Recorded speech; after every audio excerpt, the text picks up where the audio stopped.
दर्शकों नमस्कार, मैं हूं श्रद्धा तिवारी और आप देख रहे हैं एमएनएस न्यूज टीवी। स्वागत है आपका प्राइम टाइम में। एक नजर आज की हेडलाइंस की ओर।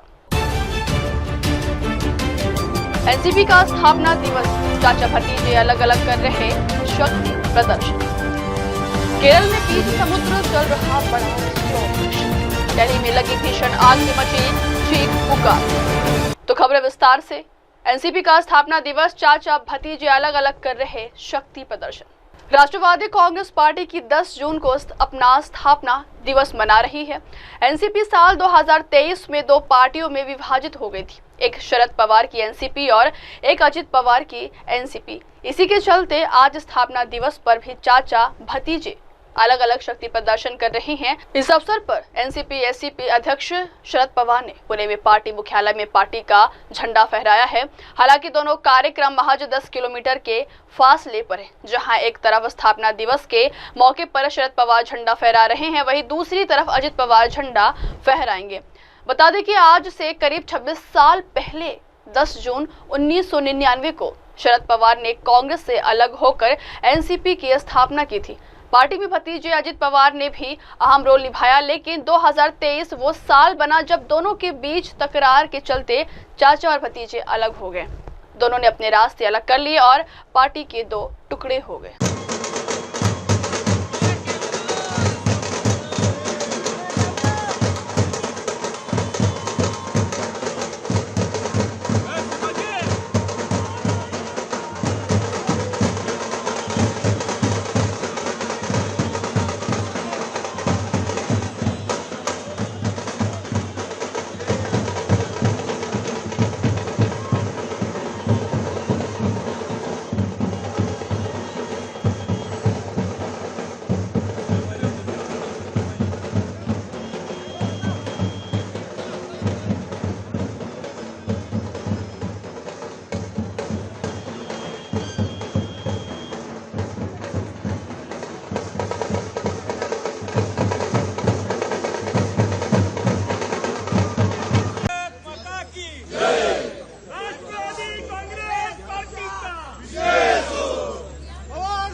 बढ़ते हैं अगली खबर की ओर।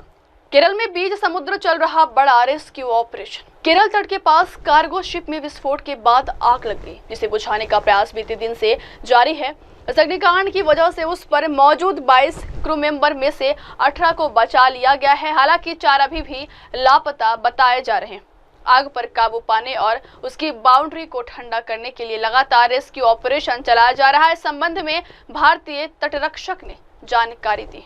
भारतीय तटरक्षक ने मंगलवार को ताजा बयान जारी कर कहा है कि मिडशिप से लेकर एकोमोडेशन ब्लॉक के आगे कंटेनर बे तक आग और विस्फोट हो रहे हैं।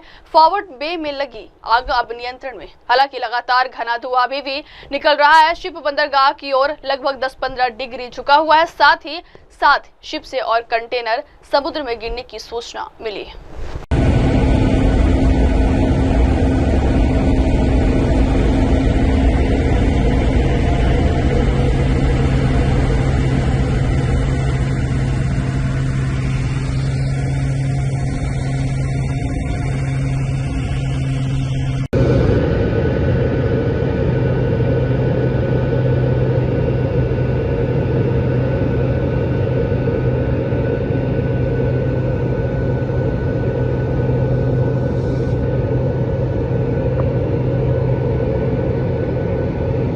बढ़ते हैं अगली खबर की ओर। दिल्ली में लगी भीषण आग से मची चीख पुकार। जान बचाने के लिए कई लोग 7वीं मंजिल से कूदे। दिल्ली के द्वारका सेक्टर 13 स्थित शब्द अपार्टमेंट में मंगलवार सुबह भीषण आग लगने से अफरा तफरी मच गई है।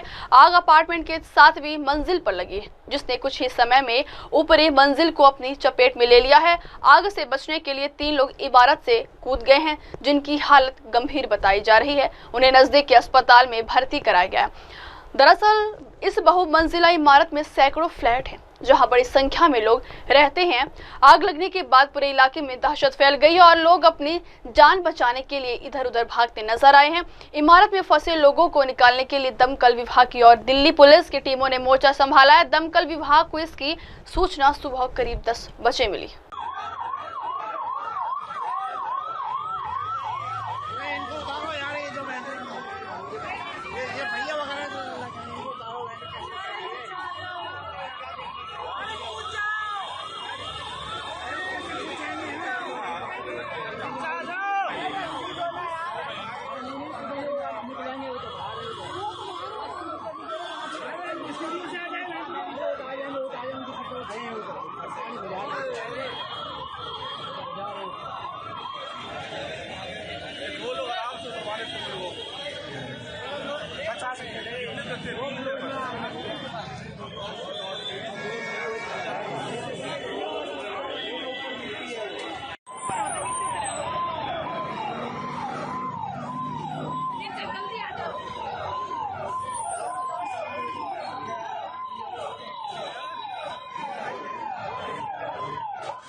बढ़ते हैं अगली खबर की ओर। भगवान पद्मागिरीश्वर और देवी अभिरामी अम्मन की झांकी निकाली गई। तमिलनाडु के डिंडीगुल जिले में स्थित ऐतिहासिक अभिरामी अम्मन मंदिर में वैकासी वैसाखम महोत्सव धूमधाम से मनाया गया है। इस पावन अवसर पर भगवान पद्मागिरीश्वर और देवी अभिरामी अम्मन की भव्य झांकी निकाली गई, जिसे देखने के लिए बड़ी संख्या में श्रद्धालु मंदिर परिसर में उमड़ पड़े हैं। सजे धजे रथों में विराजमान देवी प्रतिमाओं के दर्शन कर श्रद्धालु भाव विभोर हो उठे। मंत्रोच्चार, ढोल नगाड़ों और भक्ति संगीत की धुनों के बीच पूरा माहौल आध्यात्मिक ऊर्जा से भर उठा है। झांकी यात्रा के दौरान भक्तों ने पारंपरिक पोशाकों में भाग लिया और मंदिर मार्ग पर दीप जलाए गए। वैकासी वैसाखम तमिल पंचांग के अनुसार भगवान शिव और शक्ति की उपासना का विशेष पर्व माना जाता है और यह आयोजन तमिल संस्कृति की समृद्ध आस्था को दर्शाता है।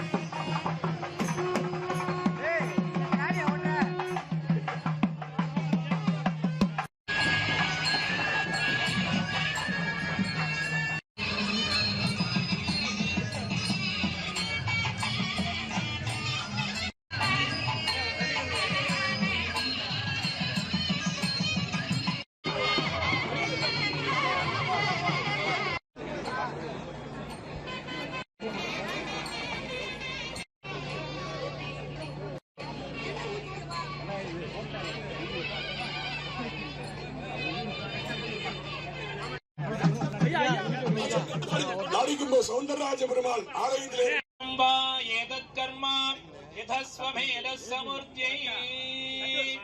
பூ வச்சு அப்படி தட்ட மட்டும் வச்சு சும்மா அப்படி பூ தட்டோட வச்சு ஆலயே சுவாமி அசாத்தியம் தபகின்பதே காமதூத கிருபாசன்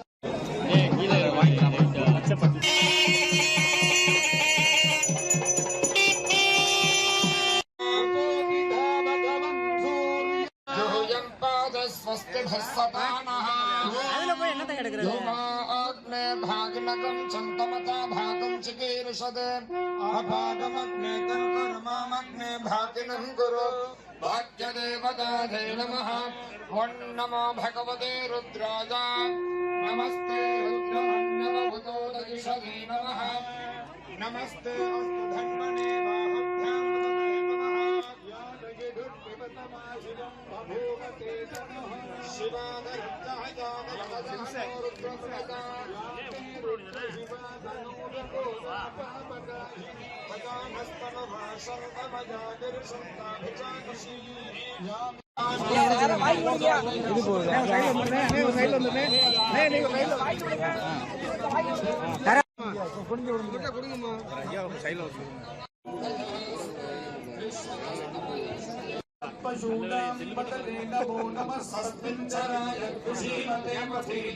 पतये नमो नमो भास्य हेते जगधाम पतये नाम पतये नमो नमो धर्षवे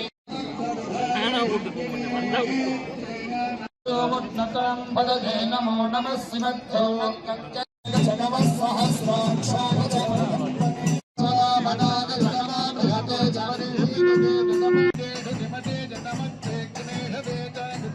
नमः स्वागताय सुधन्वने च नमः श्रुत्याय च पत्याय च नमस्नाट्याय सौजाय सवास्तवाय च नमनमस्सो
बढ़ते हैं अगली खबर की ओर। लखनऊ में सीएम योगी की प्रेस कॉन्फ्रेंस। यूपी के मुख्यमंत्री योगी आदित्यनाथ ने कहा है कि प्रधानमंत्री मोदी के कार्यकाल की 11 साल आत्मनिर्भर और विकसित भारत की नींव के स्वर्णिम युग के रूप में जाने जाएंगे। देखिए वीडियो। के अंदर प्रधानमंत्री मोदी जी के नेतृत्व में भ्रष्टाचार से मुक्त, परिवारवाद से मुक्त, तुष्टीकरण की राजनीति से मुक्त एक भारत श्रेष्ठ भारत की परिकल्पना को साकार करने वाली एक ऐसा नेतृत्व हमें मिला है, इस देश को मिला है, जिन्होंने पूरे भारत को विश्वास का प्रतीक बना करके भारत को विकसित भारत और आत्मनिर्भर भारत की एक सुदृढ़ नींव का निर्माण करते हुए अगले 25 वर्ष की एक व्यापक कार्य योजना पूरे भारतवासियों के सामने भी प्रस्तुत कर दी है। इन 11 वर्षों में भारत ने न केवल सामाजिक और सांस्कृतिक दृष्टि से बल्कि सुरक्षा के मोर्चे पर, सुशासन के मोर्चे पर और आर्थिक मोर्चे पर भी एक नई पहचान बनाई है।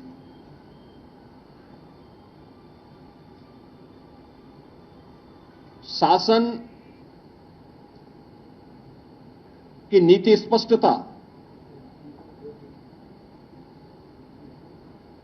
कार्यप्रणाली की पारदर्शिता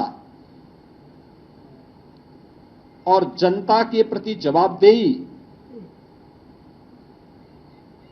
अब यह शासन की एक नई पहचान बनी है। विकास केवल नारे नहीं,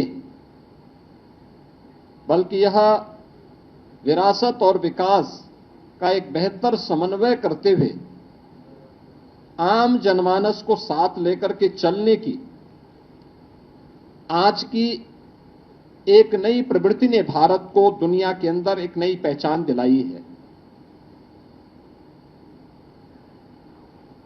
अब चेहरा देख करके नहीं, बल्कि पात्रता के अनुरूप हर व्यक्ति को बिना भेदभाव के शासन की योजनाओं का लाभ मिलता है। सबका साथ, सबका विश्वास, सबका विकास, सबका विश्वास और सबका प्रयास, यह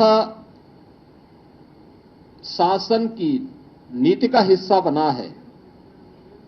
और शासन अब तुष्टीकरण के आधार पर नहीं, बल्कि प्रत्येक नागरिक की संतुष्टिकरण के आधार पर अपनी कार्य योजना को आगे बढ़ाएगा। पिछले 11 वर्षों के अंदर नए भारत ने यह दृश्य देखा है।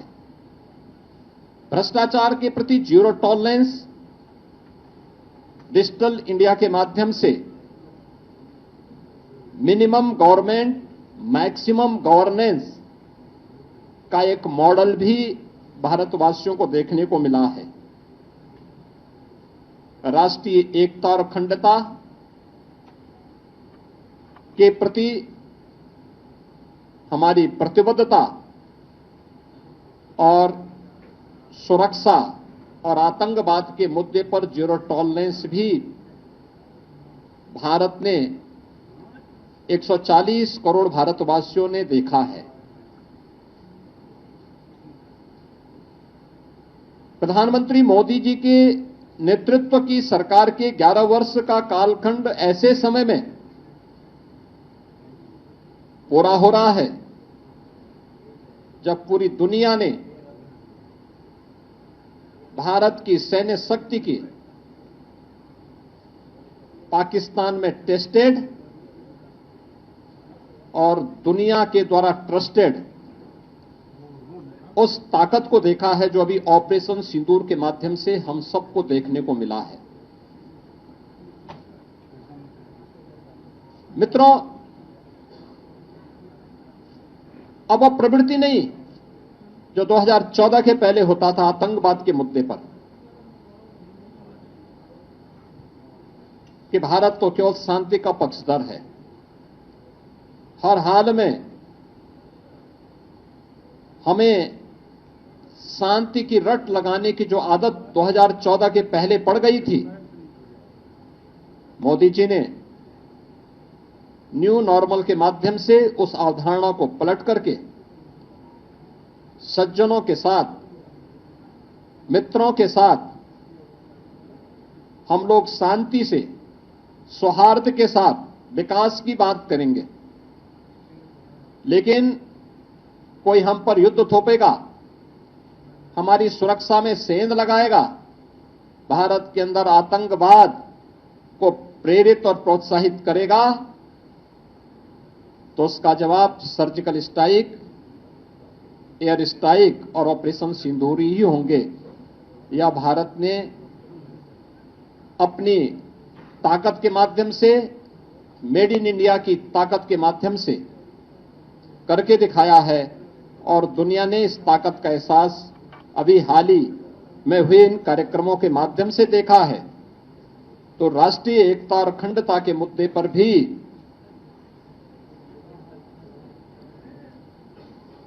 1952 से लगातार भारत पर थोपे गए धारा 370 को पूरी तरह समाप्त करके जम्मू कश्मीर को, लद्दाख को भारत के कानून के अनुरूप, भारत के संवैधानिक दायरे में लाकर भारत की अखंडता को कश्मीर से कन्याकुमारी तक एक भारत श्रेष्ठ भारत के इस नए मॉडल के रूप में प्रस्तुत किया है। मित्रों, आजादी के अमृत महोत्सव वर्ष में देश की जनमानस को प्रधानमंत्री मोदी जी ने विकसित भारत का जो मंत्र दिया, इसके लिए प्रधानमंत्री मोदी जी ने 5 प्रण और 11 संकल्प प्रत्येक भारतवासी को याद कराए थे। ये 5 प्रण, और आपने देखा होगा ये 11 वर्ष के कालखंड इन 5 प्रण के दायरे में उन 11 संकल्पों को जीवन का हिस्सा मानते हुए ही आगे बढ़े हैं। ये 5 प्रण: विकसित भारत का संकल्प, गुलामी की मानसिकता से मुक्ति, अपनी विरासत पर गर्व, राष्ट्रीय एकता और एकजुटता और नागरिक कर्तव्य का पालन। 11 वर्ष के कालखंड को अगर आप देखेंगे तो सरकार ने विकसित भारत की जो आधारशिला रखी है वह इन्हीं 5 प्रण को ध्यान में रख करके ही रखी है, और इसी पर आधारित विकसित भारत का ये मॉडल जो आज भारत को अपनी विरासत के साथ भी जोड़ता है, दुनिया की एक आर्थिक महाशक्ति के रूप में भी स्थापित करता है और एक सामरिक शक्ति के रूप में भी भारत की ताकत का एहसास दुनिया को कराता है, उसने भारत के लिए जो 11 संकल्प प्रधानमंत्री मोदी जी ने प्रत्येक भारतवासी के लिए सुनिश्चित किए, उनमें कर्तव्य का पालन, एक समावेशी विकास, गांव, गरीब, किसान, नौजवान, महिलाएं, समाज के प्रत्येक तबके को ध्यान में रख करके किए गए कि पिछले 11 वर्षों में गरीब कल्याणकारी, लोक कल्याणकारी कार्यक्रम, इंफ्रास्ट्रक्चर के डेवलपमेंट का जो मॉडल है, ये सभी उसके हिस्से हैं। भ्रष्टाचार मुक्त शासन, टेक्नोलॉजी का उपयोग करते डीबीटी के माध्यम से जो कार्य पिछले 11 वर्ष के अंदर देखने को मिले हैं, स्वतंत्र भारत में 65 वर्षों में इस प्रकार का मॉडल कभी भी देखने को नहीं मिला। कानून का सम्मान, हर व्यक्ति कानून से बड़ा कोई नहीं, हमें कानून का सम्मान करना होगा क्योंकि कानून हर भारतवासी को संरक्षण देता है। वंशवाद की राजनीति का अंत, ये परिवारवाद की राजनीति, ये जातिवाद को भी बढ़ावा देती है, देश के सामाजिक ताने बाने को छिन्न भिन्न करती है, इतिहास की उन गलतियों की पुनरावृत्ति नहीं होने देना है जिनके कारण देश फिर से जिसके कारण देश गुलाम हुआ था, उस प्रकार की पुनरावृत्ति फिर न हो, इसके लिए आवश्यक है कि वंशवाद की राजनीति को समाप्त किया जाए। महिलाओं को नेतृत्व, नारी मातृ वंदना कार्यक्रम से लेकर के बेटी बचाओ बेटी पढ़ाओ से लेकर के नारी शक्ति वंदन अधिनियम तक किए गए अनेक कार्यक्रम, सैनिक स्कूलों में बेटियों की भर्ती हो, नेशनल डिफेंस एकेडमी में भी पहली बार महिला भी वहां पर भर्ती हो सकती है और वह भी सेना में उच्च सैन्य अधिकारी के पद पर जा सकती, कमीशन अफसर के रूप में जा सकती है, यह पहली बार हुआ है। संविधान का सम्मान, बाबा साहब भीमराव अंबेडकर के द्वारा बनाए गए संविधान का हर हाल में सम्मान होगा, और इसके लिए प्रधानमंत्री मोदी जी ने 26 नवंबर की तिथि को संविधान दिवस के रूप में पूरे देश के अंदर 2015 से इस तिथि को आयोजन करने की कार्रवाई ये पहली बार हुआ। आरक्षण की सुरक्षा, सामाजिक दृष्टि से जो भी पिछड़े हैं, दलित हैं, वंचित हैं, उनको इस संविधान प्रदत्त सुविधा का अधिकार मिलना ही चाहिए, हर हाल में यह अधिकार उनको मिले।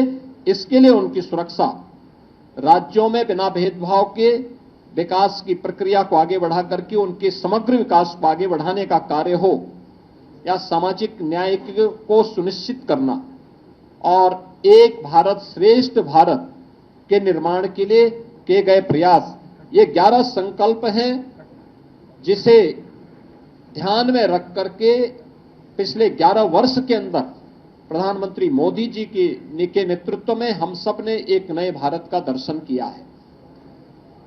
मित्रों, अर्थव्यवस्था के मुद्दे पर हम अगर चर्चा करते हैं, याद करिए 2014 के पहले का भारत अस्थिर अर्थव्यवस्था थी। लोगों को विश्वास नहीं था क्या होगा भारत में। 1947 से लेकर के 2014 तक भारत दुनिया की केवल 11वीं अर्थव्यवस्था बन गया था और वह अर्थव्यवस्था भी अस्थिर थी। पिछले 11 वर्ष में भारत दुनिया की चौथी बड़ी अर्थव्यवस्था बना है, यानी भारत से ऊपर। अब भारत ने अपनी आजादी के अमृत महोत्सव वर्ष में, जब ये देश अपनी आजादी के 75 वर्ष पूरा कर रहा था, तब प्रधानमंत्री मोदी जी के नेतृत्व में भारत ने उस ब्रिटेन को अर्थव्यवस्था के मोर्चे पर पछाड़ा था, जिस ब्रिटेन ने भारत पर लगभग 200 वर्षों तक शासन किया था। और जब प्रधानमंत्री मोदी जी के प्रधानमंत्री के रूप में कार्यकाल के सफलतम 11 वर्ष पूरे हो रहे हैं, तब जापान की अर्थव्यवस्था को पछाड़ करके भारत दुनिया की चौथी बड़ी अर्थव्यवस्था हो रहा है। भारत की अर्थव्यवस्था दुनिया की अकेली अर्थव्यवस्था है जो एक दशक में दुगनी हुई है। भारत दुनिया का पहला देश है जिसने अपनी पर कैपिटा इनकम यानी प्रति व्यक्ति आय दोगुने से अधिक की है पिछले 10 वर्ष के अंदर। 2013-14 में भारत की प्रति व्यक्ति आय यह केवल 79,000 रुपये थी, 79,000 थी, और आज यह बढ़कर के लगभग 2.5 लाख हुई है। आप अनुमान कर दीजिए, इसके दायरे को अगर आप देखेंगे तो यह आपको चौंकाने वाले आंकड़े हम सबको प्रस्तुत करते हैं। भारत का निर्यात कई गुना बढ़ा है और यह एक नई अर्थव्यवस्था के रूप में भारत को स्थापित करने, आगे बढ़ाने की। और याद करना कि 2000 जिस भारत की विकास की दर जिस स्पीड से दुनिया के अंदर बढ़ रही है, 2027 में भारत दुनिया की तीसरी बड़ी अर्थव्यवस्था बनेगा। तीसरी बड़ी अर्थव्यवस्था बनने के लिए 2027 का एक टारगेट भी प्रधानमंत्री मोदी जी ने भारतवासियों के सामने, भारत के नागरिकों के सामने पहले ही प्रस्तुत कर दी है। मित्रों, इंफ्रास्ट्रक्चर वर्ल्ड क्लास हो, यह इंफ्रास्ट्रक्चर अर्थव्यवस्था का बाहरी ढांचा होता है, उसकी रीढ़ होती है, और सुदृढ़ अर्थव्यवस्था के लिए आवश्यक होता है बेहतर इंफ्रास्ट्रक्चर। आपने इस बात को महसूस किया होगा कि सरदार अटल बिहारी वाजपेयी जी ने अपने कार्यकाल के दौरान उन्होंने अर्थव्यवस्था पर एक ध्यान केंद्रित किया था। प्रधानमंत्री ग्रामीण सड़क योजना उस समय उन्होंने लागू की थी। स्वर्णिम चतुर्भुज की योजना हाईवे के लिए लागू की थी। उसके उपरांत अगले 10 वर्ष तक फिर ये योजना ठप सी पड़ गई। यूपीए गवर्नमेंट के दौरान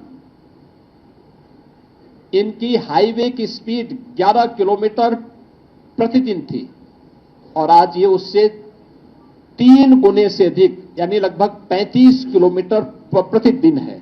35 किलोमीटर हाईवे पर डे बनने की स्पीड आज नए भारत की है। आज हमारी 99% ग्रामीण क्षेत्र की सड़कें यानी ग्रामीण हमारे गांव आज प्रधानमंत्री ग्रामीण सड़क योजना से कनेक्टेड हो चुकी हैं।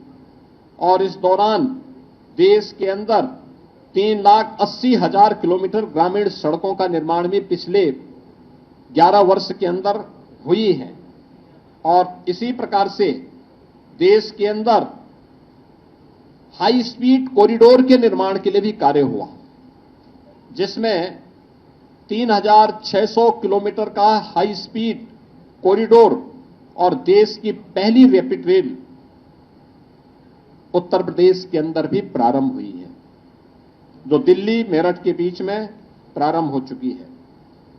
इन 11 वर्षों में लगभग 55,000 किलोमीटर हाईवे का विस्तार हुआ है, जिसके बारे में मैंने आपको पहले बताया कि आज भारत की जो प्रतिदिन स्पीड है, हाईवे की स्पीड है, जो आज हाईवे हमारे बन पा रहे हैं, ये 35 किलोमीटर पर डे के हिसाब से आज बन रहे हैं, जबकि यह 2014 तक मात्र 11 किलोमीटर पर डे की थी। मेट्रो, पब्लिक ट्रांसपोर्ट का बेहतरीन माध्यम मेट्रो, 2014 में देश के अंदर 5 सिटी में मेट्रो का संचालन हो रहा था। उत्तर प्रदेश का एक भी सिटी उसमें नहीं था। और आज देश के अंदर 23 सिटी में मेट्रो का संचालन हो रहा है। यूपी के 6 सिटी ऐसी हैं जहां मेट्रो का सफलतापूर्वक संचालन आज के दिन पर हो रहा है। विश्वस्तरीय सुविधाओं से युक्त नई ट्रेन नमो भारत एक्सप्रेस के रूप में, अमृत भारत एक्सप्रेस के रूप में और वंदे भारत एक्सप्रेस के रूप में आज हम सबको देखने को मिल रही है। एयर कनेक्टिविटी 1947 से लेकर के 2014 तक भारत के अंदर केवल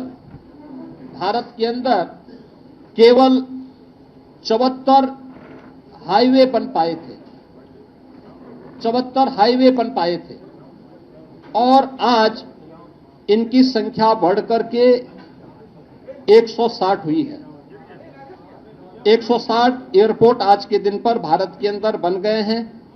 और उत्तर प्रदेश के अंदर अगर हम देखते हैं तो उत्तर प्रदेश के अंदर यह संख्या अगर 2017 में केवल 2 एयरपोर्ट पूरी तरह और 2 आंशिक रूप से सक्रिय थे, तो आज के दिन पर उत्तर प्रदेश में 16 एयरपोर्ट पूरी तरह सक्रिय हैं और कार्य कर रहे हैं, जिनमें से 4 इंटरनेशनल एयरपोर्ट हैं और 5वां इंटरनेशनल एयरपोर्ट उत्तर प्रदेश के अंदर बहुत शीघ्र जेवर में गौतम बुद्ध इंटरनेशनल एयरपोर्ट के रूप में सामने आ रहा है।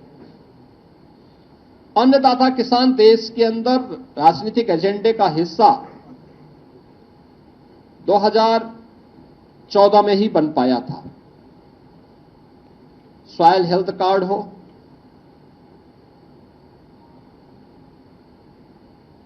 कृषि बीमा की योजना हो,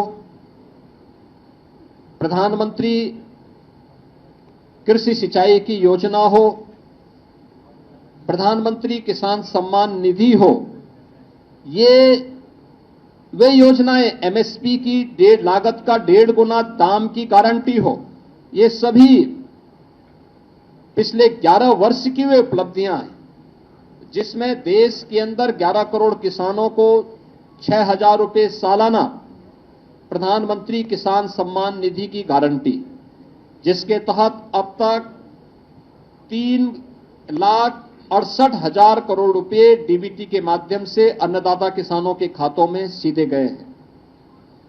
पीएम फसल बीमा योजना के माध्यम से 1,75,000 करोड़ रुपए की राशि सीधे इन अन्नदाता किसानों को उनकी फसलों की मुआवजा का मिला है। ये गारंटी प्रधानमंत्री मोदी जी की गारंटी है। और यही नहीं, देश के अंदर प्रधानमंत्री कृषि सिंचाई योजना के अंतर्गत 93,000 करोड़ रुपए के निवेश के माध्यम से 112 सिंचाई की योजनाएं कंप्लीट हुई हैं, जिसके माध्यम से देश के अंदर 48 लाख हेक्टेयर लैंड को अतिरिक्त सिंचाई की सुविधा प्राप्त हुई है। पहली बार अन्नदाता किसानों के लिए प्रधानमंत्री मोदी जी के विजन के अनुरूप सीड से सॉइल हेल्थ एंड इंश्योरेंस तक, इरिगेशन एमएसपी से मार्केट तक की एक व्यापक अप्रोच अन्नदाता किसानों को देखने को मिली है। और इसका परिणाम था कि अन्नदाता किसानों की आमदनी को कई गुना बढ़ाने में मदद मिली है। इनाम जैसी एकीकृत यानी इंटीग्रेटेड जो राष्ट्रीय बाजार की प्रतियोगिता के माध्यम से अन्नदाता किसानों को मार्केट में अच्छा दाम मिले, इसकी एक व्यवस्था हुई है। और इसके माध्यम से अन्य तमाम प्रकार के कार्यक्रम, एफपीओज का गठन हो, मंडियों के नवीनीकरण की कार्रवाई हो, या गन्ना किसानों को समय से उनका गन्ना मूल्य का भुगतान। अगर हम उत्तर प्रदेश की ही बात करते हैं, 2017 के पहले उत्तर प्रदेश के अंदर चीनी मिलें बंद हो रही थी। बंद चीनी मिलों को औने पौने दाम पर जो कोऑपरेटिव की थी उनको बेचने की कार्रवाई तत्कालीन सरकारें करती थी। 1996 से लेकर के 2017 तक उत्तर प्रदेश के अंदर गन्ना मूल्य का जितना भुगतान 22 वर्षों में हुआ था, पिछले 8 वर्ष में उत्तर प्रदेश के अंदर अन्नदाता किसानों के लिए, उन गन्ना किसानों के लिए 71,000 करोड़ रुपए उससे अतिरिक्त भुगतान हुआ है। यानी अब तक 2,86,000 करोड़ रुपए का गन्ना मूल्य का भुगतान उन 46 लाख गन्ना किसानों को किया गया है जो गन्ने की फसल के माध्यम से, अपनी कैश क्रॉप के माध्यम से, एकमात्र कैश क्रॉप के माध्यम से वे आमदनी कमाते थे, अपने जीवन में खुशहाली लाते थे। यह डबल इंजन सरकार की वह गारंटी है जो प्रदेश के अंदर देखने को मिली है।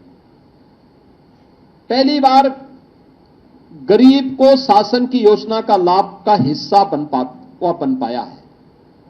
अब चेहरा देख करके नहीं, योजनाएं किसी तुष्टीकरण का शिकार नहीं होती, बल्कि योजनाएं बिना भेदभाव के समाज के प्रत्येक तबके को उसकी संतुष्टिकरण का आधार देने वाली होती है। प्रधानमंत्री गरीब कल्याण अन्न योजना के माध्यम से देश के अंदर 81 करोड़ लोग इस सुविधा का लाभ प्राप्त कर रहे हैं। प्रति माह 5 किलो राशन की सुविधा प्राप्त करते हैं, तो प्रदेश में 15 करोड़ गरीब इस योजना से लाभान्वित है। हर घर नल की योजना, जल जीवन मिशन के माध्यम से देश के अंदर 15 करोड़ से अधिक लोग इस योजना से, 15 करोड़ से अधिक परिवार इस योजना से लाभान्वित हुए हैं। और उत्तर प्रदेश में 2 करोड़ 65 लाख परिवार इस योजना से सीधे सीधे लाभान्वित हुए हैं। प्रधानमंत्री आवास योजना के माध्यम से 4 लाख परिवारों को देश के अंदर आवास की सुविधा मिली है। तो उत्तर प्रदेश में यह संख्या 4 करोड़ से ज्यादा परिवारों को इस सुविधा का लाभ मिला है और उत्तर प्रदेश में 60 लाख लोगों को इस सुविधा से लाभान्वित हुए हैं। प्रधानमंत्री उज्ज्वला योजना के माध्यम से ग्रीन ईंधन एंड क्लीन ईंधन की सुविधा मिले, यह सपना साकार किया प्रधानमंत्री मोदी जी ने। प्रधानमंत्री उज्ज्वला योजना के माध्यम से, जिसमें देश के अंदर 10 करोड़ 33 लाख परिवारों को फ्री में कनेक्शन उपलब्ध हुए हैं और उत्तर प्रदेश में 1 करोड़ 86 लाख परिवार इस योजना से लाभान्वित हुए हैं। पीएम स्वनिधि योजना के माध्यम से देश के अंदर पहली बार स्ट्रीट वेंडर के लिए भी कोई कार्यक्रम चला है। 68 लाख स्ट्रीट वेंडर प्रधानमंत्री स्वनिधि योजना का लाभ प्राप्त किए हैं। प्रधानमंत्री मुद्रा योजना के माध्यम से छोटे उद्यमियों को 52,50,000 करोड़ से ज्यादा का लोन उपलब्ध हुआ है और प्रधानमंत्री श्रम योगी मानधन योजना के माध्यम से भी देश में 59 लाख श्रमिक इससे लाभान्वित हुए हैं। अटल पेंशन योजना 7 करोड़ 65 लाख लोग लाभान्वित हुए हैं और प्रधानमंत्री जनधन अकाउंट में 56 करोड़ बैंक खाते खोले गए और इन बैंक खातों में 2,56,000 करोड़ रुपए से अधिक की राशि उन गरीबों ने अपनी जमा भी की है। उन लोगों की जमा भी हुई है या गौर सरकार के द्वारा जो अनुदान भेजा गया है, जो सब्सिडी भेजी गई होगी डीबीटी के माध्यम से उन अकाउंट में उन लोगों तक सीधे सीधे पहुंचने का काम हुआ है। और इन सभी योजनाओं की जो परिणति है वह है कि पिछले 10 वर्ष के अंदर 25 करोड़ लोग बहुआयामी गरीबी से उभर करके एक नया मध्यम वर्ग के रूप में उभरा है और भारत एक नई वैश्विक शक्ति के रूप में अपने आप को स्थापित करने की ओर अग्रसर हुआ है। महिला सशक्तिकरण के लिए पिछले 11 वर्ष के अंदर जो कदम बढ़ाए गए, मैंने पहले इस बारे में कहा था, एक व्यापक परिवर्तन हमें इस क्षेत्र में देखने को मिला है और प्रत्येक क्षेत्र में महिलाओं की सशक्त उपस्थिति आज हम सबको देखने को मिली है, जिसमें बेटी बचाओ बेटी पढ़ाओ का कार्यक्रम हो या मातृ वंदना का कार्यक्रम, 3 तलाक की कुप्रथा से मुक्ति का कार्यक्रम हो या फिर विधायिका में यानी संसद और विधानसभाओं में महिलाओं को 33% आरक्षण की सुविधा प्राप्त हो, इसके लिए किए जाने वाले प्रयास, ये सभी वे प्रयास हैं जो नारी शक्ति के सशक्तिकरण के लिए उठाए गए कदम हैं। लखपति दीदी योजना के अंतर्गत 3 करोड़ महिलाओं को लखपति दीदी बनाने का संकल्प और यह कार्यक्रम युद्ध स्तर पर देश के अंदर आगे बढ़ा है। स्वयं सहायता समूह के माध्यम से, महिला स्वयं सहायता समूह के माध्यम से 10 करोड़ महिलाएं 90 लाख से अधिक समूह के माध्यम से आज इस योजना के माध्यम से जुड़ करके कार्य कर रही हैं। प्रधानमंत्री मातृ वंदना योजना के माध्यम से देश में 3 करोड़ 98 लाख गर्भवती और धात्री महिलाओं को 18,593 करोड़ रुपए की राशि वितरित की गई। इस दौरान प्रधानमंत्री मोदी जी के मार्गदर्शन में, उनके यशस्वी नेतृत्व में उठाए गए कदमों का परिणाम है कि मातृ मृत्यु दर को, शिशु मृत्यु दर को नियंत्रित करने में भी सफलता प्राप्त हुई है और national family health survey 5th के अनुसार जो सेक्स रेशियो देश का था उसको भी बेहतर बनाने में काफी इसके माध्यम से उसमें काफी मदद उसके माध्यम से मदद मिली है। दुनिया जब इस सदी की सबसे बड़ी महामारी कोविड महामारी से पस्त था, तब भारत बेहतरीन कोविड प्रबंधन के साथ साथ अपने बेहतर भविष्य के लिए, विकसित भारत की आधारशिला रखने के लिए अपनी राष्ट्रीय शिक्षा नीति को लागू कर रहा था। याद करिए 3 दशक से लंबित थी ये योजना और 3 दशक में प्रधानमंत्री मोदी जी ने इस राष्ट्रीय शिक्षा नीति को 2020 में लागू किया। आज परिणाम है कि बेसिक एजुकेशन में पीएम श्री स्कूल के माध्यम से 14,500 से अधिक स्कूलों को बेहतर इंफ्रास्ट्रक्चर से आच्छादित किया जा रहा है। देश के अंदर इस दौरान आईआईटी, आईएम ये बने हैं, जिनमें 14 के बाद 8 नए आईआईटी, 7 नए आईएम का निर्माण हुआ। देश के अंदर पीएसयूज के माध्यम से जो रोजगार दिए गए 8,60,000 से अधिक भर्तियां देश के अंदर हुई हैं और 490 से अधिक केंद्रीय यानी नए विश्वविद्यालयों का निर्माण भी देश के अंदर हुआ है। स्वस्थ भारत एक समर्थ भारत का आधार बनेगा, ये प्रधानमंत्री मोदी जी ने कहा था। और आज याद करिए, पिछली सरकारों में कांग्रेस ने एक एम्स बनाया था, सरदेव अटल जी ने 6 एम्स बनाए और मोदी जी के कालखंड में एम्स की संख्या हुई है 23। उत्तर प्रदेश के अंदर 2 एम्स बने हैं, एक गोरखपुर में, दूसरा रायबरेली में। देश के अंदर 2014 तक केवल 380 मेडिकल कॉलेज थे। आज अकेले उत्तर प्रदेश में 80 मेडिकल कॉलेज हैं और देश के अंदर 2045 मेडिकल कॉलेजेस वर्तमान में मेडिकल की शिक्षा प्रदान कर रहे हैं। एमबीबीएस की सीट्स 2014 तक केवल 51,348 सीट्स थी। आज ये संख्या बढ़कर के 1,18,000 हुई है और पीजी की सीट 2014 में 13,246 थी। आज ये संख्या बढ़कर के 74,000 इसके बाद नई जुड़ी हैं। इसी प्रकार से आयुष्मान भारत के अंदर पहली बार देश के अंदर 9 करोड़ से अधिक, यानी देश के अंदर 50 करोड़ से अधिक लोग इस योजना से आच्छादित हुए हैं और जिसमें आज भी 1,30,000 करोड़ रुपए से अधिक का मुफ्त इलाज की सुविधा भी लोगों को उपलब्ध करवाई गई है। आयुष्मान आरोग्य मंदिरों की संख्या भी देश के अंदर 1,76,000 से अधिक हुई है।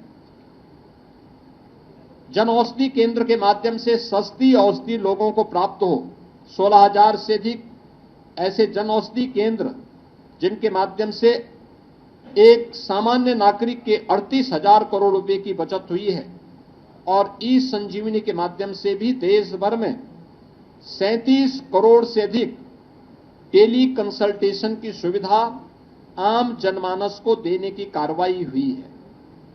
यानी समर्थ भारत के लिए भी 65 वर्षों में स्वस्थ बनाने के लिए जो कार्यक्रम होने चाहिए थे उससे कई गुना पिछले 11 वर्ष के अंदर हम सबको देश के अंदर देखने को मिला है।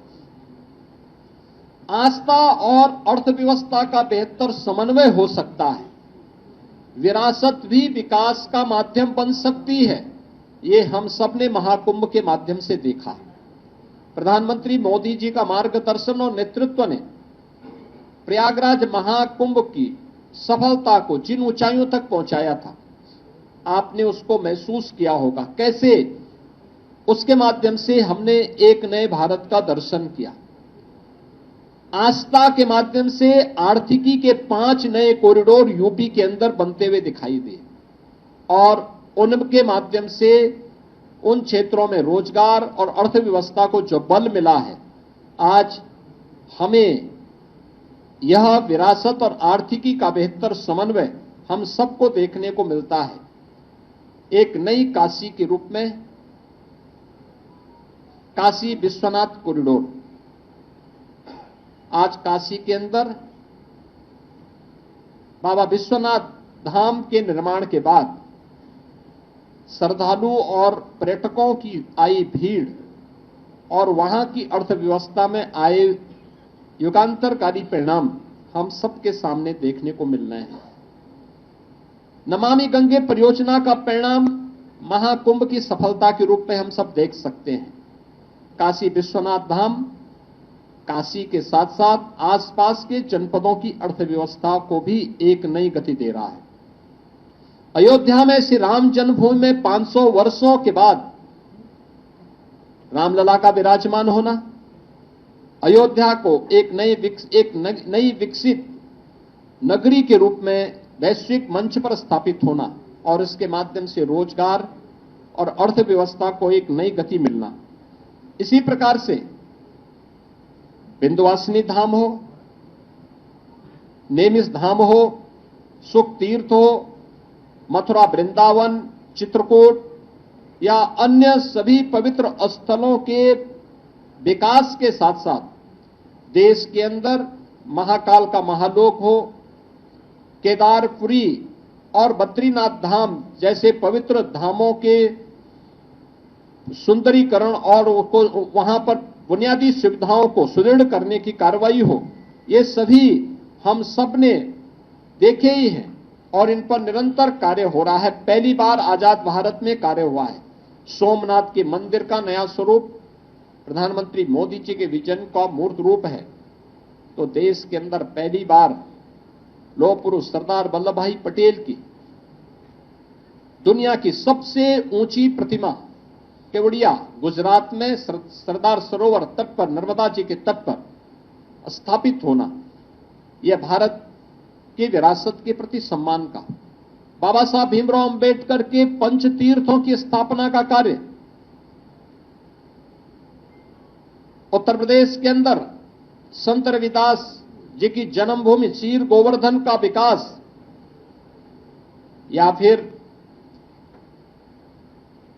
भगवान राम को हम तक पहुंचा, हम सभी आम जनमानस की मुक्तिदाता के रूप में प्रस्तुत करने वाले महर्षि वाल्मीकि की पावन साधना स्थली लालापुर को के विकास का कार्य हो, ये सभी हम सबको आज वहां पर देखने को, ये सभी कार्य हम सबको देखने को मिल रहा है। देश के अंदर अगर हम देखें तो चाहे वह प्रधानमंत्री संग्रहालय के माध्यम से देश के पूर्व सभी प्रधानमंत्रियों के देश के लिए जीवन और उनके योगदान की निष्पक्ष रूप से प्रदर्शित करने का कार्य हो, या फिर नेताजी सुभाष चंद्र बोस का भारत के स्वतंत्रता आंदोलन में किए गए योगदान के प्रति कृतज्ञता ज्ञापित करने का कार्य इंडिया गेट के पास उनकी भव्य प्रतिमा के अनावरण के माध्यम से, या जलियांवाला बाग परिसर के पुनरुद्धार के कार्य हो, ये सभी इस बात का उल्लेख करते हैं कि प्रधानमंत्री मोदी जी ने विरासत को विकास के साथ जोड़ने का जो कार्य किया वह हम सबके सामने है। 15 नवंबर की तिथि जनजातीय गौरव दिवस के रूप में भगवान बिरसा मुंडा की जयंती के रूप में मनाया जाए, इसके लिए उनके जनजातीय विरासत को हम संरक्षित करने का कार्य म्यूजियम के माध्यम से भी प्रस्तुत करें। लोक माता अहिल्याबाई की 300वीं जयंती का कार्यक्रम पूरे भारत अखिल भारतीय स्तर पर लोक माता की दूरदर्शिता के अनुरूप हम लोग आयोजित करें।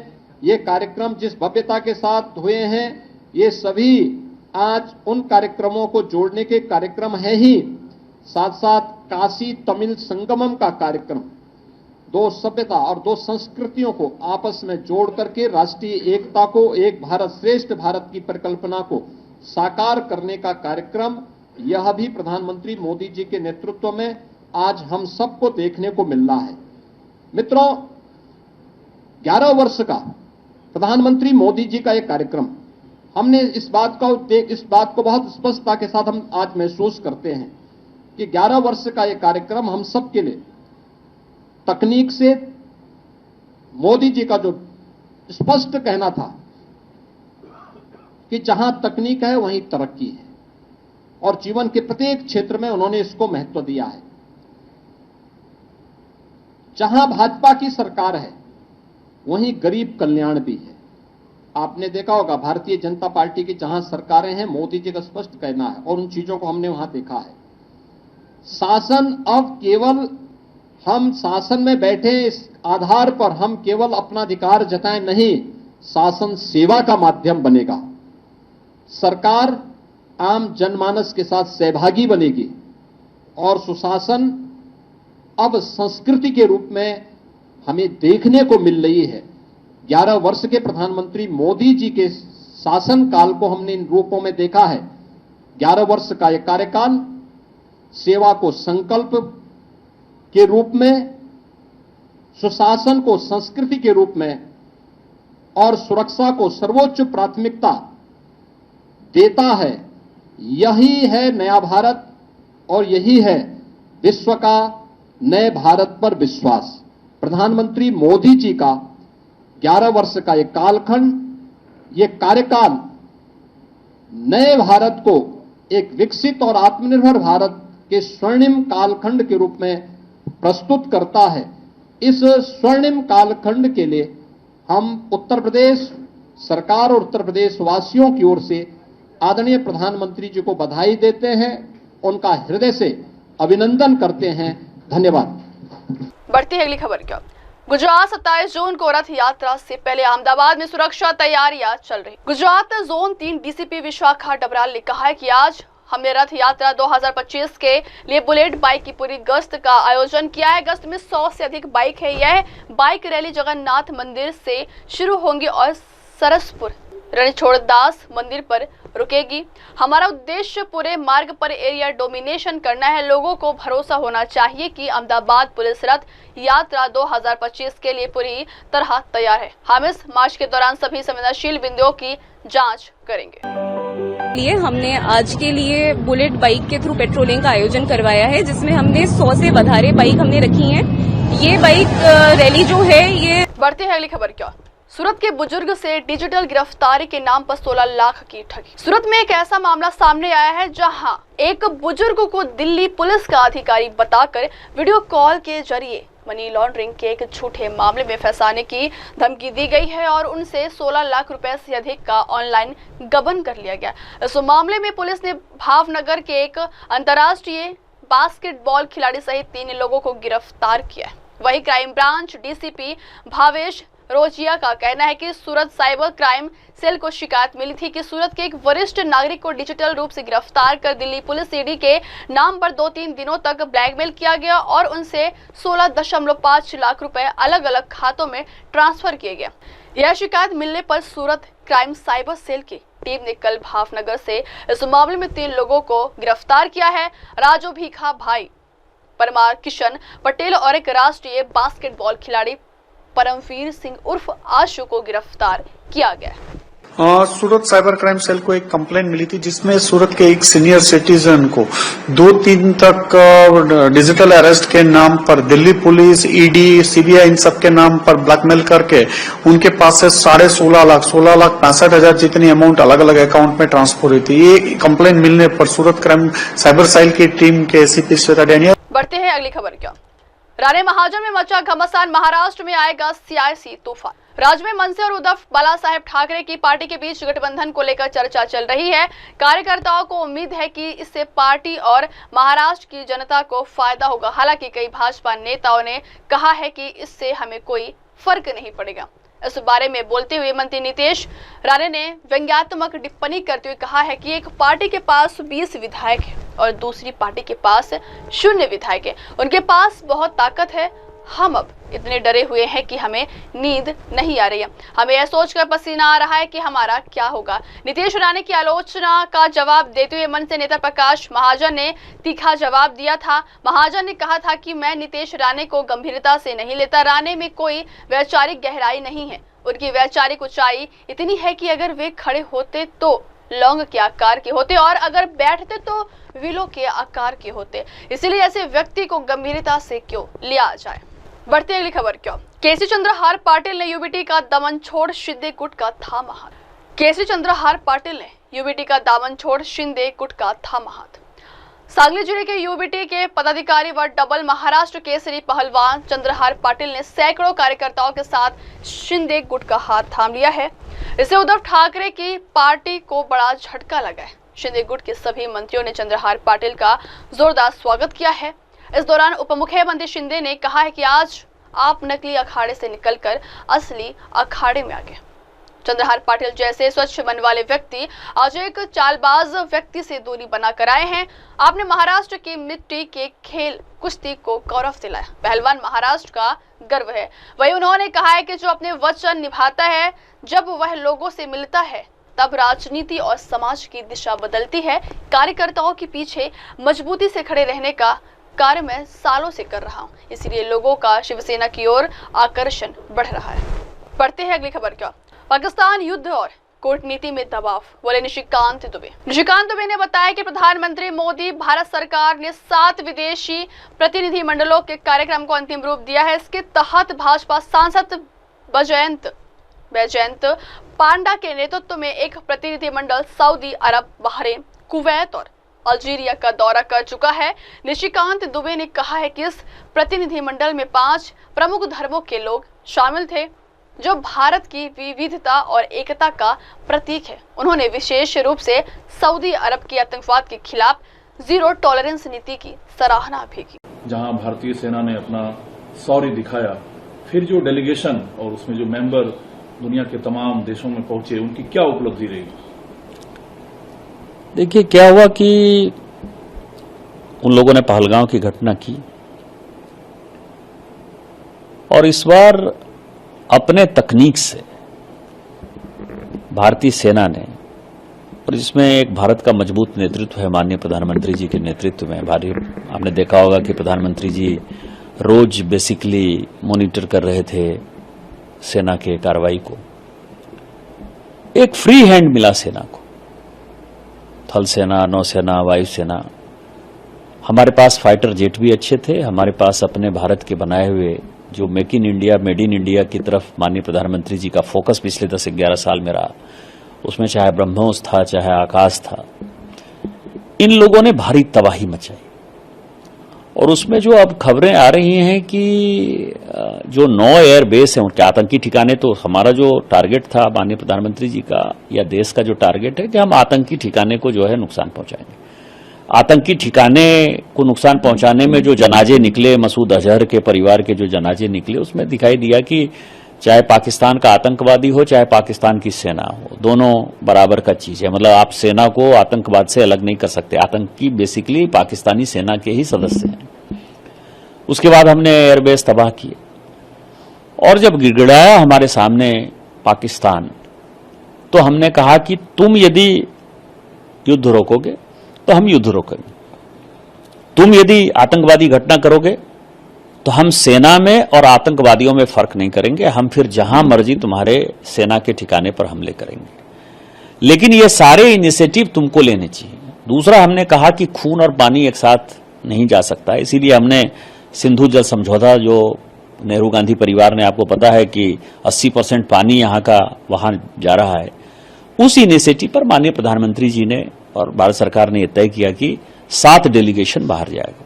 और मैं सऊदी अरब में, बहरीन में, कुवैत में, अल्जीरिया में, जो कि ऑर्गेनाइजेशन ऑफ इस्लामिक कंट्रीज हैं, OIC है, वहां बेसिकली मुस्लिम ब्रदरहुड का जहां सवाल है, वहां मैं गया, हमारा डेलीगेशन गया। बैजयंत पांडा जी के नेतृत्व में मैं थे, ओवैसी थे और भी सतनाम सिंह संधू। मतलब मेरा ऐसा डेलीगेशन था जिसमें कि 5 रिलीजन के लोग थे। और जो मैंने कहा कि ये पूरे डेलीगेशन 33 कंट्री में गए, और मैं चूंकि सबसे ज्यादा जो महत्वपूर्ण था, मैं समझता हूं कि मुस्लिम ब्रदरहुड में हमारा क्या चीज हुआ। मैं एक चीज आपको कह सकता हूं, क्योंकि हमारे बाद हम जहां जहां गए वहां पाकिस्तान गया, और इवन पाकिस्तान के प्रधानमंत्री को सऊदी अरब जाना पड़ा। आपने यदि ध्यान हुआ होगा, कल परसों का यदि फोटो देखा होगा, तो शहबाज शरीफ जो है वो खुद से सऊदी अरब पहुंचे। तो आप इसी से इंपैक्ट समझ सकते हैं कि ना हमारे विदेश सचिव वहां पहुंचे थे, ना विदेश मंत्री पहुंचे थे, ना माननीय प्रधानमंत्री जी पहुंचे थे।